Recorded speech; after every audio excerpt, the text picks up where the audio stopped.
Good morning, students. Today we will discuss metals, non-metals and metalloids.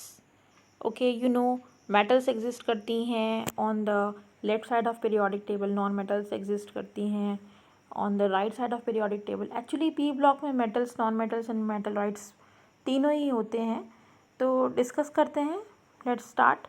Metals comprise more than 78% of all known elements. Okay, and appear on the left side of the periodic table. Actually यहाँ पर हम majority तो लेके चले हैं left side की. Okay, but जो हम प्रॉपर्टीज डिस्कस करेंगे वो हम एस एंड पी बोथ की करने वाले हैं. See metals are usually solids at room temperature. Okay, exception है इसका मरकरी. मरकरी जो है वो लिक्विड स्टेट में होता है रूम टेम्परेचर पे. Gallium and caesium also have very low melting points. Okay, gallium का melting point 303 kelvin approx 30 degree centigrade and cesium approx 29 degree centigrade. Okay, while metals usually have high melting and boiling points, लेकिन ये दोनों exception है. These are good conductors of heat and electricity. Okay, you know as well as what is conductor, what is insulator. Conductor क्या करते हैं कि conduct करते हैं इलेक्ट्रिसिटी को. ओके, हीट एंड इलेक्ट्रिसिटी के गुड कंडक्टर्स हैं. They are malleable. What is this is the new term malleable. See can be flatten into thin sheets by hammering. मतलब जब आप उसको पीटते हैं तो वो थिन शीट्स में चेंज हो जाता है, फ्लैट हो जाता है. Okay, and ductile. डक्टाइल का मीन्स क्या है कि अगर आप इन मेटल्स को खींचते हैं it can be drawn into wires. Wires बन सकते हैं इसके. ठीक है, मैलिएबल एंड डक्टाइल होते हैं. Now come to non metals. Non metals are located at the top right hand side of the periodic table. मतलब पी ब्लॉक की बात कर रहे हैं. हॉरिजॉन्टल रो की बात करें तो properties of elements change from metallic on the left to non metallic on the right. मतलब मेटल से चलेंगे और नॉन मेटल तक जाएंगे राइट में. Non metals are usually solids और gases at room temperature. Solids भी हो सकता है, गैस भी हो सकता है with low melting and boiling points. Exceptions हैं आपके बोरोन एंड कार्बन. इनका जो एक्सेप्शन है वो बेसिकली हाई रहता है. Okay, they are poor conductors of heat and electricity. Metals क्या थे? गुड कंडक्टर्स थे. ये पुअर कंडक्टर्स हैं हीट एंड इलेक्ट्रिसिटी के. Most non metallic solids are brittle.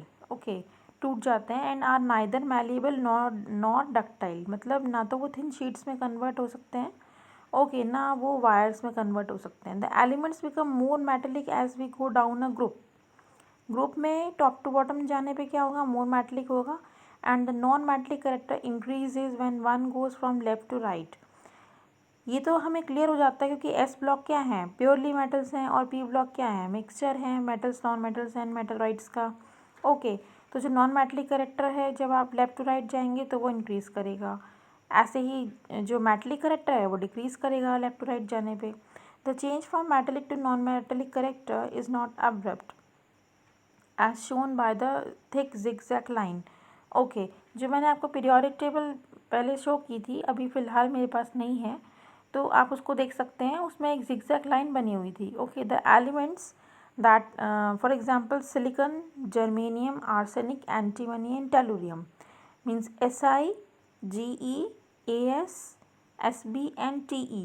ये इसके सिंबल्स बनाएंगे बॉर्डरिंग दिस लाइन. ये जिगजैग लाइन की बॉर्डरिंग पे है. ठीक है, and running diagonally across the periodic table show properties that are characteristic of both metals and non metals. ये दोनों की प्रॉपर्टी शो करते हैं, मेटल्स एंड नॉन मेटल्स की. इसीलिए इनको सेमी मेटल्स या मेटलॉइड्स भी बोलते हैं. कौन कौन से हैं? Silicon, germanium, arsenic, antimony and tellurium. Okay students, now come to the periodic trends in properties of elements.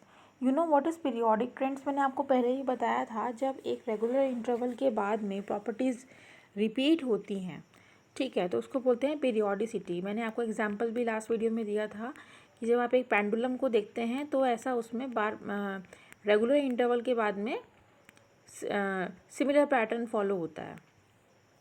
Okay, see physical and chemical properties of elements as we descend in a group और move across a period. Okay, कुछ patterns देखने को मिलते हैं. Like chemical reactivity की बात करें तो chemical reactivity tends to be high in group 1 metals. Group 1 क्या है? एल्कली हैं, मेटल्स हैं. Lower in elements towards the middle of the table.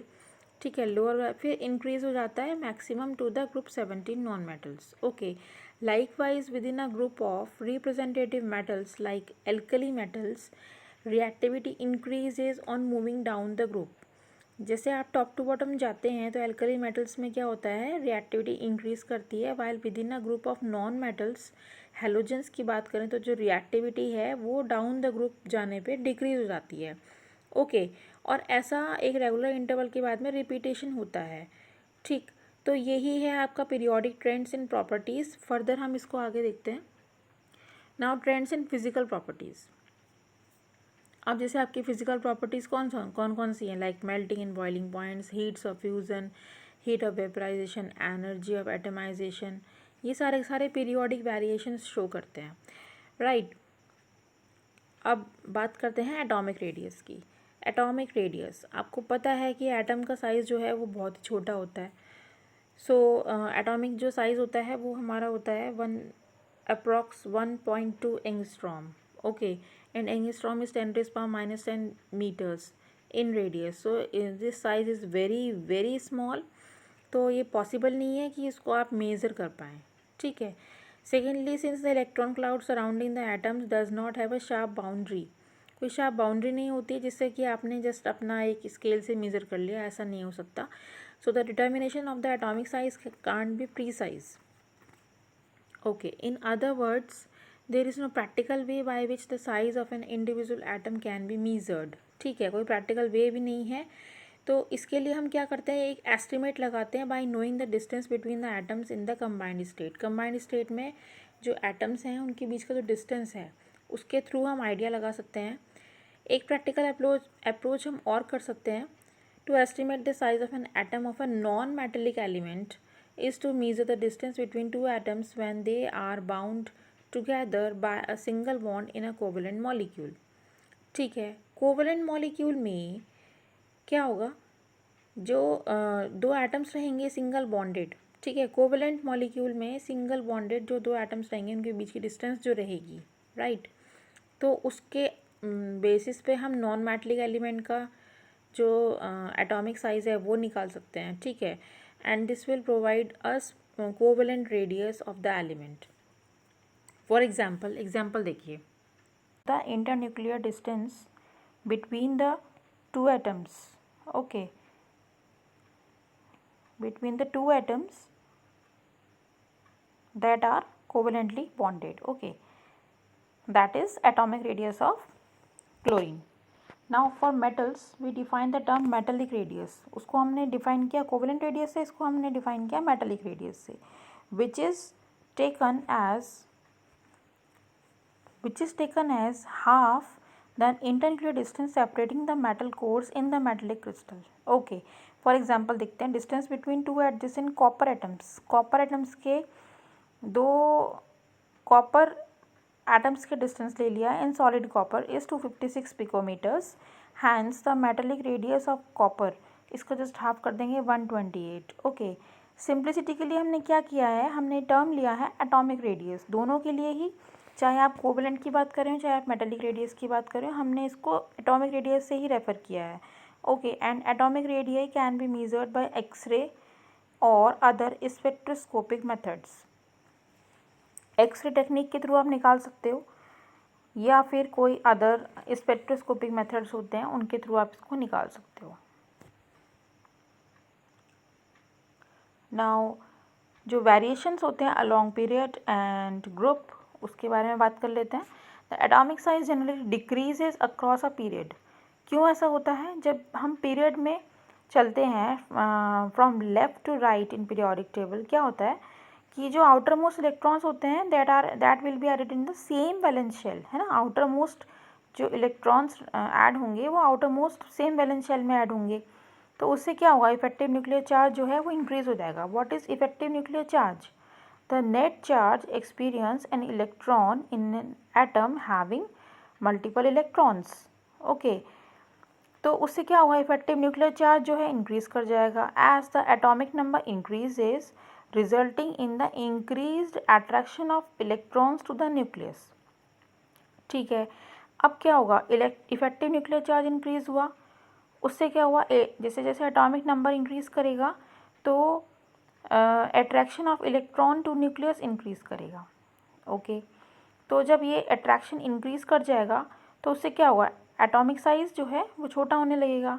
While within a group of vertical column atomic radius increases. कैसे?